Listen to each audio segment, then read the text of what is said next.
Boa noite, irmãos, a graça e a paz do Senhor. Como acabamos de cantar, bom é estar te servindo com compromisso contigo. Nada vai nos separar do teu amor, Jesus. Essa é a jornada da igreja, compreender que é bom servir a Deus, é bom trabalhar para o reino de Deus, é bom cumprir o mandato, o ID, o anunciar o evangelho. Mês de agosto é o mês oficial adotado pela Igreja Presbiteriana do Brasil para que se celebre a obra missionária, mês da missão. Temos falado que missões para nós não tem um mês específico, mas missões para nós deve acontecer todos os dias. Somos missionários comissionados por Deus para levar o evangelho em todo tempo. Seja oportuna ou não a ocasião, todo tempo é tempo de falar do amor de Deus. Para o mês de agosto, o Senhor colocou no meu coração que façamos a exposição dos textos referentes às 4 viagens missionárias do apóstolo Paulo. Introduzimos as viagens no domingo anterior. No domingo de hoje, no culto da manhã, fiz uma exposição aleatória à temática, porque falei sobre a confiança do pai cristão, e agora no culto da noite retomarei a série de exposições nas viagens do apóstolo Paulo. Então abra sua Bíblia, por gentileza, no livro dos Atos dos Apóstolos, capítulo 13. A leitura da agora será um pouco mais extensa, diferente da maioria das leituras que eu utilizo para a exposição bíblica. Então, convido aos irmãos que mantenham toda a sua atenção à leitura do texto sagrado, que faremos de forma alternada. Atos, capítulo 13.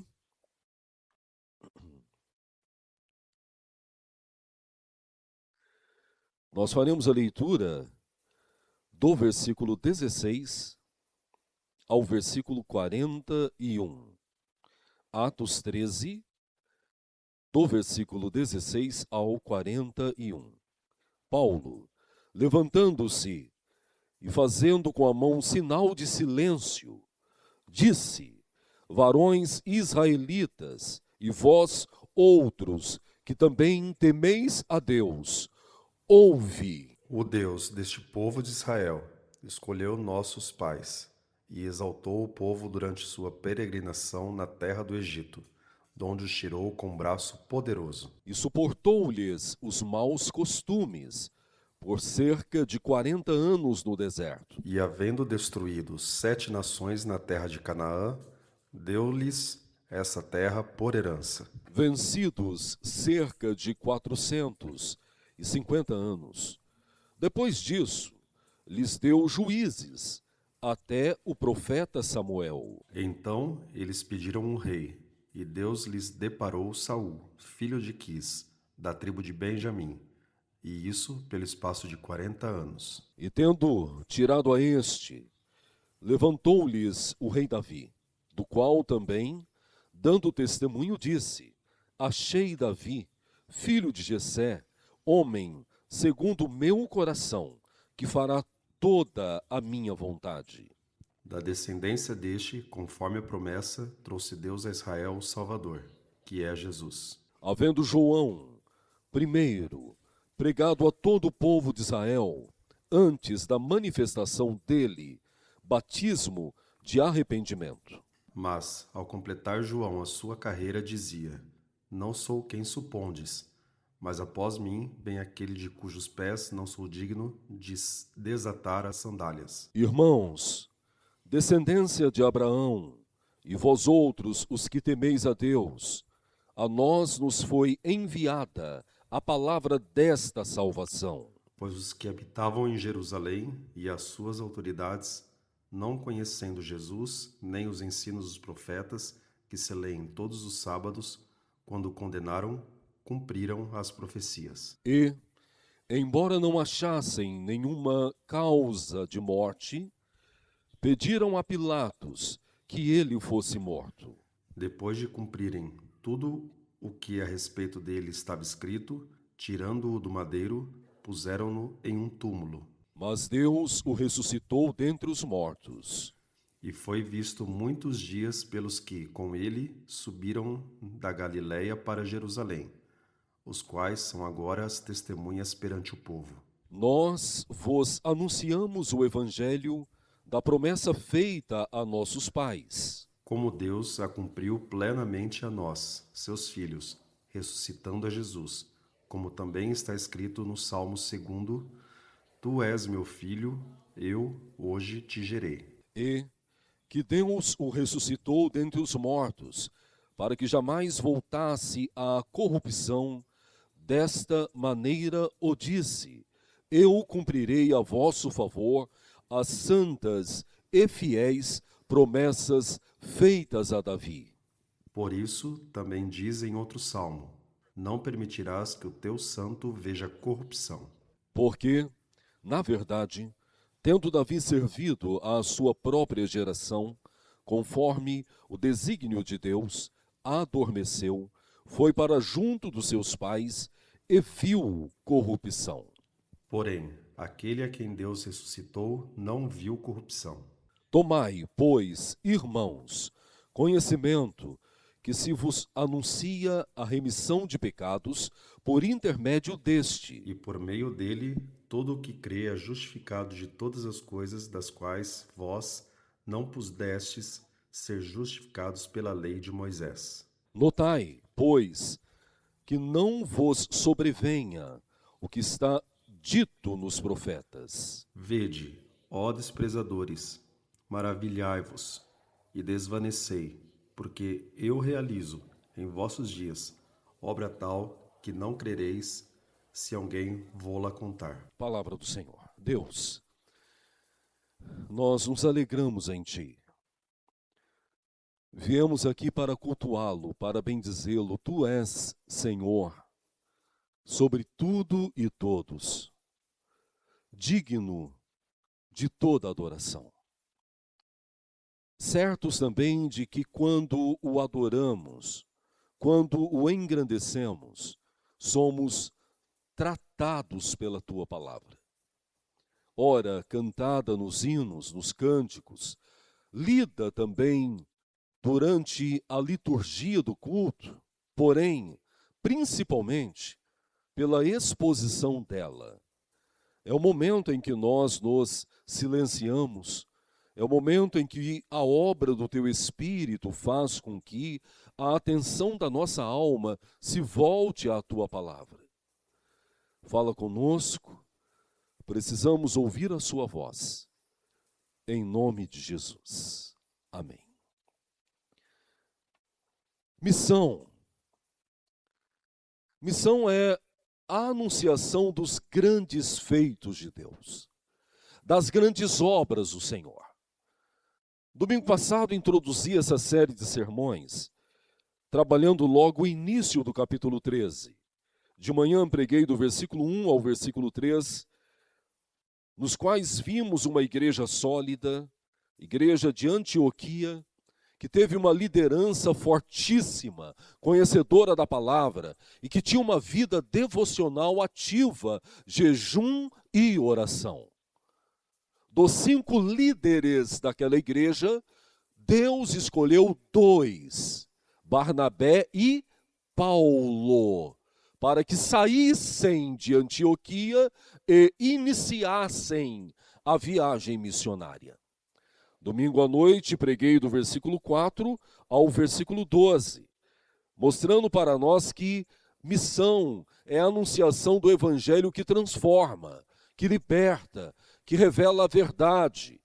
Foi o momento em que um mágico, Elimas, tentou persuadir o coração do cônsul que estava inclinado a receber a palavra do Senhor com palavras de engano, em nome do próprio Deus. Paulo exortou, o evangelho foi pregado, E o centro da mensagem do domingo passado foi que missões é levar o evangelho que alcança vidas para a glória de Deus. O texto anterior ao texto que acabamos de ler, que é do versículo 13 ao versículo 15, nos dá alguns detalhes. João havia sido convidado por Epáfras, eram primos, para seguir com eles a primeira viagem. Nesse momento, João os deixou e voltou para Jerusalém. Eles chegaram numa região também denominada Antioquia, que não era a mesma Antioquia de onde eles saíram, a Antioquia de Pisídia, uma cidade menor, menos importante, mas também alvo da graça, e uma cidade pela qual Deus havia preparado aquele momento. Os anciãos, os líderes religiosos, os chefes da sinagoga daquela cidade, disseram aos missionários: o que vocês têm para falar conosco? Que mensagem vocês vieram trazer para nós? E aí então, do versículo 16 ao versículo 41, é o momento em que Paulo, respondendo a colocação daqueles chefes da sinagoga, fala da grandeza de Deus, do poder de Deus. E ele transita em toda a história da redenção, mostrando o domínio de Deus desde o início, no livramento, na provisão ao povo de Israel, até a pregação de João Batista, que anunciava a vinda do Cordeiro, o Redentor, e entra na atmosfera de Cristo, mostrando Cristo que havia sofrido, morrido e ressuscitado para que a glória de Deus fosse revelada. Quando falamos de missão, é isso que nós estamos falando. É falar dos grandes feitos de Deus. E nós nos enganamos quando pensamos que já está esgotado. Quantos momentos você já pensou, mas tem tantas igrejas, tem tantas denominações na TV, em horário nobre. Liga a sua TV, canal aberto, e você vai ver, no período da tarde e no período da noite, só programa de igrejas evangélicas, com exceção da emissora Globo e a CNT, canais abertos. O resto.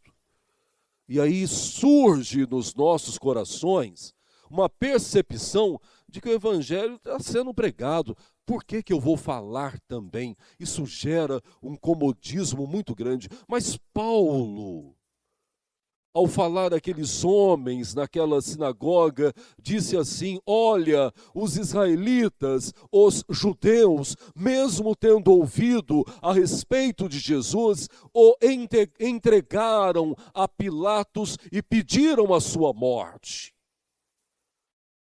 A grande questão é o que está sendo pregado, o que está sendo anunciado. Será que nesses meios televisivos, nos meios de comunicação, rádios, o evangelho puro e simples tem sido anunciado como deve ser anunciado? E aí entra o papel da igreja que conhece. Volta ao início do capítulo 13, 5 homens cheios do Espírito Santo, que tinham uma vida de devocional e que estudavam a palavra de Deus, eram mestres, então eles estavam capacitados a falar do verdadeiro evangelho. Quando nós olhamos para isso, nós entendemos que o povo ainda padece por não conhecer a palavra de Deus. Quando nós olhamos para o mundo, para o Brasil, principalmente, e percebemos que mesmo tendo indícios de que o movimento evangélico cresce anualmente, nos últimos 30 dias, o Brasil não melhora. A criminalidade cresce, a corrupção cresce, a maldade cresce, a violência cresce. E por que isso acontece? Se o movimento evangélico tem crescido? A resposta é muito clara. qual a qualidade do evangelho que tem sido anunciado? Que Cristo tem sido pregado nos meios de comunicação, na televisão ou nas praças públicas? Que Deus tem sido revelado para a humanidade? E quando o evangelho não é pregado de forma verdadeira e simples, não há transformação de vidas. Porque quem ouve o falso evangelho passa a buscar um Deus que serve a ele. Um Deus que faz promessas mirabolantes. Um Deus que vai dar toda a riqueza do mundo. Um Deus que vai dar uma saúde de ferro, então você nunca ficará enfermo. Um Deus que vai te promover chefe do setor onde você trabalha, porque empregado é muito pequeno aos olhos do grande Deus. Não há pregação contra o pecado. Não há pregação a favor da santidade. Não há pregações sobre a responsabilidade da igreja em viver para a glória de Deus em todas as esferas da sua vida. É sobre isso que as viagens do apóstolo Paulo tratam. Tratam a respeito de um Deus que, ao tocar os corações da humanidade, ele converte o mais ímpio pecador e o torna filho da graça, transformando a sua mente, coração, suas ações e reações, de maneira que ele passa a viver para a glória de Deus. Vejam então, do versículo 16, algumas realidades que o apóstolo Paulo aponta, dando para nós uma orientação de como deve ser a nossa evangelização. Do versículo 16 ao versículo 20, ele fala da grandeza de Deus para com o povo de Israel.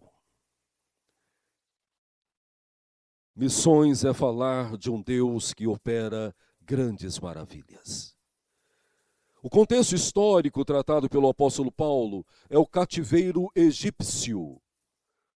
Ele faz uma soma de aproximadamente 430 anos, que se referem do cativeiro egípcio aos 40 anos de caminhada no deserto e a posse da terra de Canaã.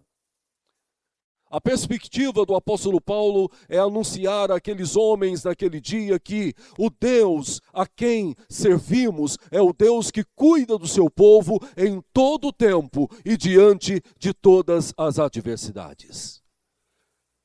Mas há algo exclusivo que o apóstolo Paulo trabalha nessa primeira parte, quando ele fala das grandezas do Senhor. Leiam, por gentileza, o versículo 18. E suportou-lhes os maus costumes por cerca de 40 anos no deserto. A compaixão de Deus. Deus libertou o povo do Egito. E durante 40 anos de caminhada, esse povo só reclamou. Esse povo só negou a Deus. Maus costumes. No momento em que Deus deu os mandamentos ao povo por meio do seu servo Moisés, quando Moisés desceu da montanha com os 10 mandamentos, o povo havia feito um ídolo de ouro, o ouro que Deus havia dado para ele dos egípcios. Percebam que tem bênçãos que deveriam nos aproximar de Deus, mas por causa do meu coração pecaminoso, me afasta do Senhor. E fizeram aquele ídolo, e adoravam aquele ídolo, enquanto Moisés descia com a palavra do Senhor. E aí Paulo está falando, ele é o Deus de compaixão, ele é o Deus de misericórdia. Porque mesmo durante 40 anos em que o seu povo foi rebelde, foi infiel, ele se manteve fiel, ele cuidou do seu povo, ele zelou pela sua promessa, porque ele é fiel às suas palavras. Anunciar o Evangelho é falar para a humanidade que todos são pecadores, caminham no erro, mas Deus é compassivo, é misericordioso, estende a sua mão e perdoa os nossos pecados.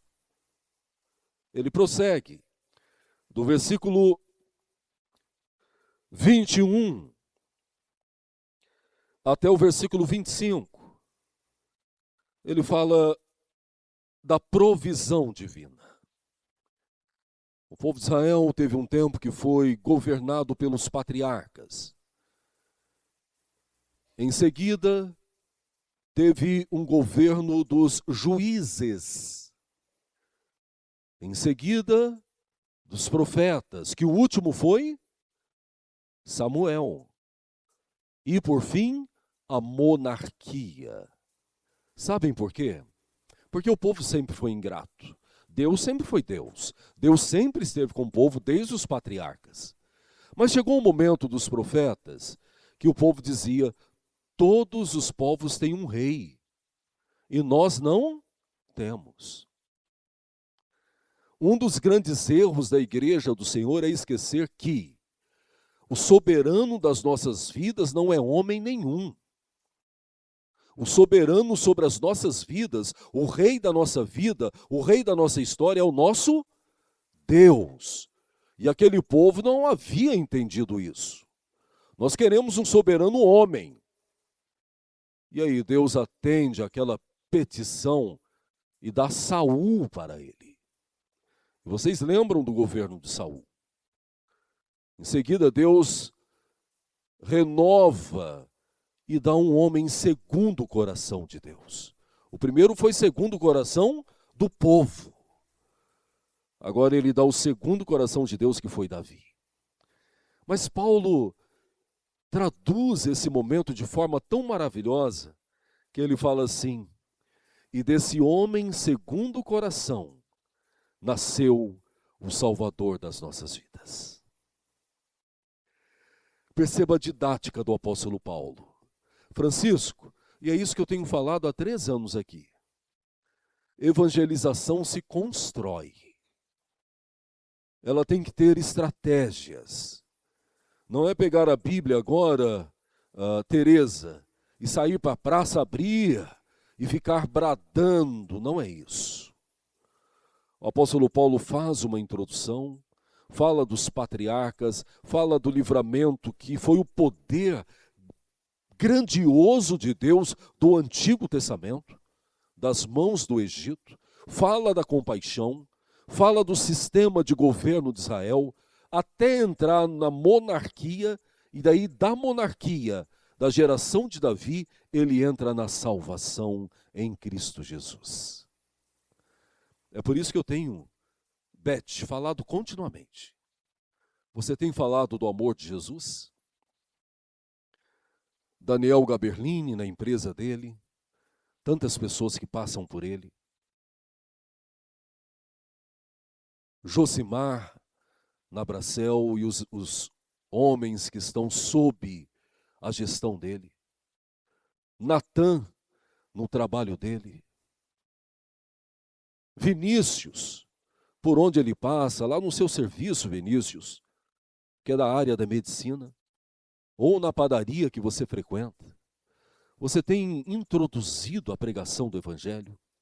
Foi isso que Paulo fez. Paulo traz um contexto histórico do livramento de Deus, entra no sistema de governo de Israel, até chegar no poder salvador de Cristo Jesus. Que bênção maravilhosa. Missões é falar do poder salvador de Deus para a humanidade.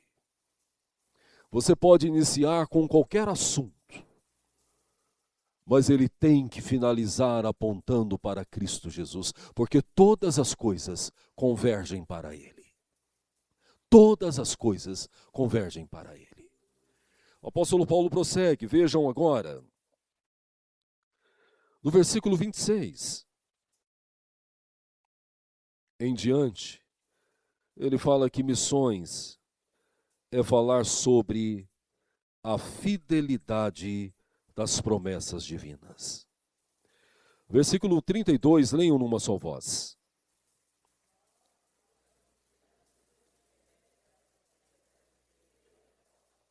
Amém. Deus havia prometido o Messias aos pais do povo de Israel. Vocês lembram, a promessa messiânica está em Gênesis, Igor, lá no começo. Quando os nossos pais pecaram, Deus imprimiu deles o castigo. A terra também sofreu o castigo. Satanás foi condenado naquele momento. Tá? E aqui eu quero abrir um parêntese muito importante. Quem acredita que Satanás está numa batalha igual a Deus, não conhecem a palavra de Deus. Quem ainda acredita que Satanás será derrotado, também não conhece a palavra de Deus. Satanás foi condenado lá no início de todas as coisas. Ele não está parelho à batalha com Deus, ele está abaixo de Deus. É por isso que Lutero dizia que Satanás, até o Satanás, é o diabo de Deus, porque até o diabo está limitado ao poder de Deus. Lembram da experiência de Jó? Ele teve que chegar a Deus e falar, tá vendo aí, ó, ele te serve, porque tu fazes o melhor para ele, deixa de fazer. Daí sim, Deus permite que Satanás toque em algumas condições do servo do Senhor. Mas limitado ainda, na vida dele você não vai tocar. Então Satanás está vencido. Então naquele momento Deus fez uma promessa. Lembra, Célio? Da semente da mulher nascerá aquele que pisará na cabeça da serpente. O nascimento de Cristo foi a pior notícia que se ouviu no inferno. Quando Satanás e todos os seus servos souberam que Jesus nasceu, tenha certeza, o inferno tremeu. A morte e ressurreição de Cristo foi a grande vitória. Cruz vazia, sepulcro vazio. O brado do apóstolo Paulo foi: onde está, ó morte, a tua vitória? Onde está, ó inferno, os teus aguilhões? Cristo venceu a morte, Cristo venceu o inferno. Missão é isso. É falar que há um Deus que é fiel às suas promessas, e Ele prometeu aos nossos pais, e hoje nós podemos louvá-lo, nós podemos engrandecê-lo, nós podemos experimentá-lo, assim como o salmista diz, ó, provai como o Senhor é bom, e nós podemos falar dele, porque Deus foi fiel às suas promessas. E finalmente, queridos irmãos, evangelizar é falar da remissão dos nossos pecados. É contar para as pessoas que há solução. É contar para as pessoas que Deus perdoa os pecados. É contar para as pessoas que a graça e a compaixão de Deus é muito maior do que qualquer pecado da humanidade. É contar para as pessoas que há um Pai que espera com braços abertos e vá em direção com os braços abertos dos filhos que estão distante dele. Essa é a mensagem do filho pródigo. Que o título mais justo seria o Pai de toda a compaixão. Porque aquele pai tem que ir receber um filho rebelde e tem que cuidar de outro filho rebelde dentro de casa. Que parábola maravilhosa. Ali o centro não é o filho que se rebela e sai. Isso a gente faz toda hora. Ali o centro não é o filho que ficou dentro de casa, mas ficou insatisfeito. Ali o centro é o pai, que age de misericórdia com um e de justiça com o outro. Isso é missão. Agora percebam como que o impacto do verdadeiro evangelho provoca sede no coração do homem. Do versículo 42 ao 43. Paulo terminou a exposição bíblica. Versículo 42. Ao saírem eles, rogaram-lhes que, no sábado seguinte, lhes falassem estas mesmas palavras. Raul, quando eu digo, eu estou cansado de ouvir isso. E quando isso tem a ver com a palavra de Deus, o problema está na minha vida. E não na palavra do Senhor. Percebam, era um sábado. Paulo fez essa exposição maravilhosa.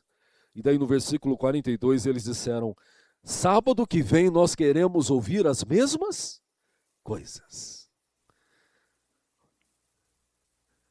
Isso é maravilhoso, sabe por quê? Porque a palavra de Deus é nova a cada dia. Você nunca experimentou isso, né, Fabinho? Lê um texto hoje, Deus falar com você profundamente, e lê ele daqui 2 semanas e Deus falar outra coisa poderosa e tocar a sua alma.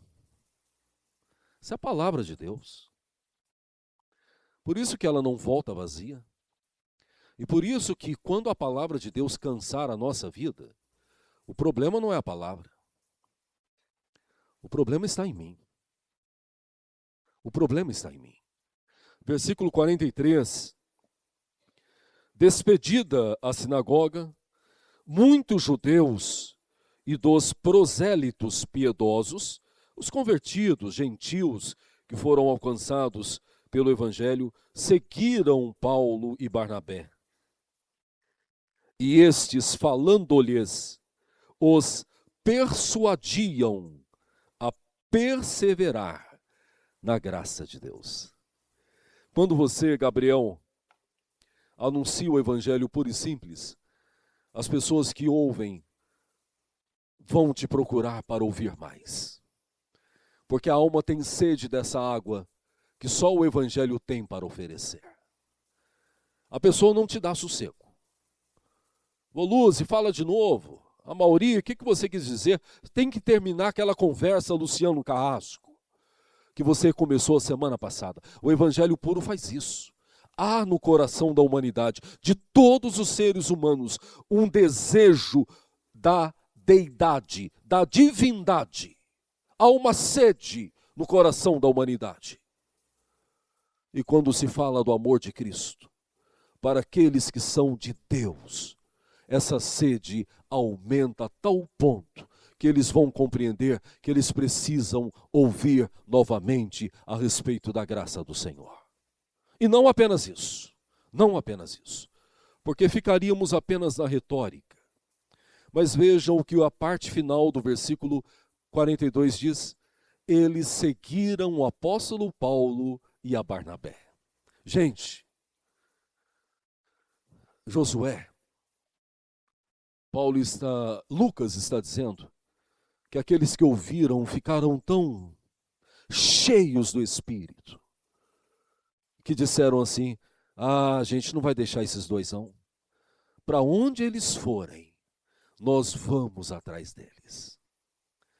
Você tem provocado isso no círculo da sua amizade, no trabalho, na faculdade, na academia, por onde você passa, aqueles que convivem com você, têm procurado estar perto de você, porque você fala do amor de Deus? Porque você oferece a água que sacia a sede da alma, o pão que alimenta o faminto espiritualmente? Que o Senhor nos abençoe e que essa viagem do apóstolo Paulo, de Barnabé, a essa cidade, possa ser uma inspiração para as nossas vidas. É entendermos que missões é falar dos grandes feitos de Deus. Missões é falar da compaixão do Senhor. Missão é falar da remissão dos nossos pecados. E missão é falar que Deus é fiel às suas promessas. Que possamos fazer isso. Primeiro, para a glória de Deus. Segundo, para cumprirmos o mandato. Ser missionário não é escolha, Marcos. Ser missionário é obedecer ao mandato de Deus. Terceiro, para que haja transformação verdadeira.